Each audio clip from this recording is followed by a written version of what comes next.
Hi friends, welcome back to another episode of Generation Tech. My name is Alan. I just finished reading Inferno Squad, the new novel that is the prequel to the campaign story in Star Wars Battlefront 2.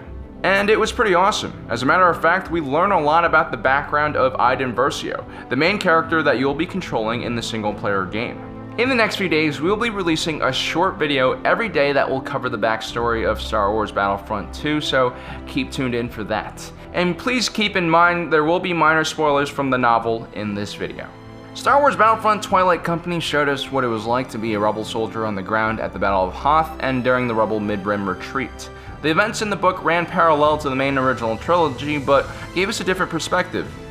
Unlike the heroes of the rebellion, Twilight Company suffered casualties and mishaps constantly. It was a rough, gritty story about attrition and loss in the face of a far superior enemy. It actually reminded me of Rogue One in many ways. Inferno Squad does the same thing by immediately launching us into the Battle of Yavin 4 in the viewpoint of the talented Imperial TIE fighter pilot Iden Versio. We can actually see her in the movies in these battle scenes. Serving on the Death Star was considered a job reserved for only the best pilots and officers in the Empire, and Iden was considered a bit young to be serving in such a high position. Many of her colleagues thought that she received the job because of her father, a high-ranking ISB officer. Unlike other Imperial pilots like Sienna Ree and Thane Kyrell, Iden Versio felt that the destruction of Alderaan was justifiable. It even made her happy. This is really important when we begin looking at her character. This isn't just another story about an Imperial soldier who begins seeing what is wrong with the Empire and defects. This is a story about an Imperial soldier who is fully invested in the cause to the point where she can be a bit fanatic. That doesn't mean she's unlikable or inherently evil, it just means that she's a true believer. She thought that the destruction of Alderaan was the fault of the rebels, and she believed that the Tarkin doctrine would work and force all rebel cells to surrender.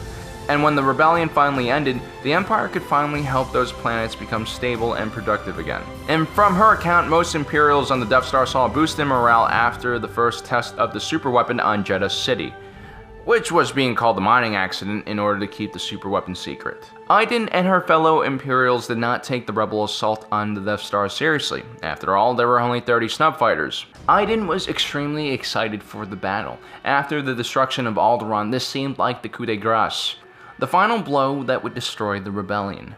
When she begins engaging the rebel snub fighters, we learn that while she respected the X-Wing's capabilities, she preferred the TIE fighters' tight controls and small margin for error. The Imperial pilots became confused when several rebels began to break for the trench line. Despite their confusion, the Imperials maintained calm silence. Iden, like the rest of the Imperial pilots, were used to getting knowledge on a need-to-know basis only. When one of her fellow TIE fighter pilots gets shot down, Iden feels sorrow, but she has no idea who has died because unlike the rebels, Imperial pilots weren't tied to a single ship, and all the TIE fighters were indistinguishable from one another. Right before Luke fires his proton torpedoes, the remaining rebel ships attempt to break off and escape back to Yavin. Iden gives chase, and in the end, that's what saves her life. That and some great piloting skills which allowed her to maneuver through a giant debris field. In the end, her TIE fighter was severely damaged and she had to crash land onto Yavin 4. She was slightly injured in the crash but managed to disable a few rebel soldiers and steal their ship and return back to Imperial space. We found out that she and Darth Vader were amongst the handful who had survived this devastating attack. Now don't forget to subscribe and hit that notification button so you don't miss out on the rest of this series. Next episode we'll be talking about Iden Versio's relationship with her parents. If you guys do want to check out the book, we've linked it down below. And for all you patrons who are supporting us, check the Patreon site. We've uploaded the entire series so you guys can check it all out right away. Well, thanks for joining us today. If you're watching this, you are Generation Tech.